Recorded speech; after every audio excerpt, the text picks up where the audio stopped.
Calculating productivity.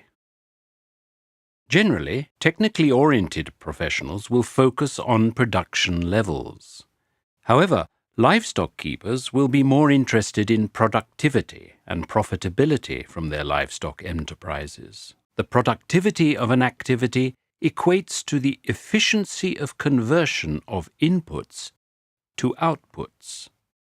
For semi-intensive and larger poultry production systems, the general inputs are water, feed, vaccines, medicine, labor, capital, land, infrastructure, and management. The general products are meat, eggs, feathers, day-old chicks or ducks, growers, and manure. In a poultry system, there are different inputs and different products. To estimate poultry productivity, it is common to convert the inputs and outputs into monetary values. Measuring inputs and outputs in this way can give an idea of the financial performance or profitability of a poultry production system. Profitability takes into account the costs of a poultry enterprise. Calculating productivity requires knowledge of the real value of outputs per unit of time and the total value of inputs per unit of time. By dividing the total value of outputs per unit of time by the total value of inputs per unit of time, we arrive at the figure for productivity. Gross margin analysis is used to assess and compare different enterprises. Margins on sales are a key factor in many fundamental business considerations, including budgets and forecasts. All managers should, and generally do, know their approximate business margins. The basis of the analysis is real data. These do not take into account fixed costs, management time, or changes in an enterprise. Mathematically, the gross margin is the total output minus variable costs. It is important to remember that gross margins do not take into account fixed costs. There are three important aspects when calculating output from a livestock enterprise: the birds and products that move out, the birds and products that move in, and the total change in flock value.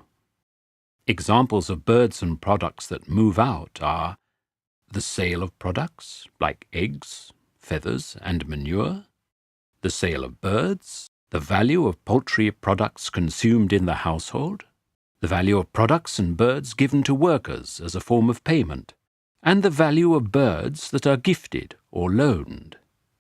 Examples of birds and products that move in are purchased birds and birds received as gifts or loans.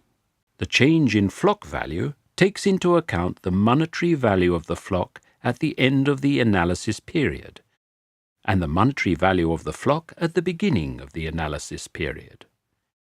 In this example, we calculate the output of a small laying unit. At the beginning of the year, a poultry producer has 10 lay hens, each worth $5. Each bird produces 200 eggs in the year, worth 10 cents per egg. The owners eat 200 eggs, give 200 as gifts, and sell the rest. During the year, the poultry producer buys 10 day-old chicks at 50 cents per bird, and all the birds survive. At the end of the year, the original hens have become spent hens and are now worth only $2 per bird. The day-old chicks are mature enough to lay eggs and are worth $5 per bird. The total output from the layer unit is $215, composed of $200 for the birds and products, $20 for the change in flock value, and a negative output of $5 for the purchase of day-old chicks.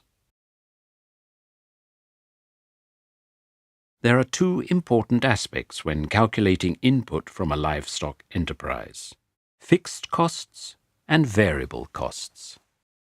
It is important to remember that fixed costs only vary in the long term, and that even if there is no production, the fixed costs will still exist. In a farm with a mixture of enterprises, the fixed costs will be shared among the enterprises. Fixed costs may include salaries for permanent staff, maintenance of machinery and farm infrastructure, rent, administration costs, electricity, water, petrol, diesel, depreciation and interest. Variable costs are costs that vary in the short term according to the scale of production. If no production is taking place, then the variable costs will be zero. Variable costs may include animal health inputs, such as vaccines or drugs, concentrate feeds, and mineral supplements. This presentation about calculating productivity is part 3 of a 5-part series on the economics of family poultry production.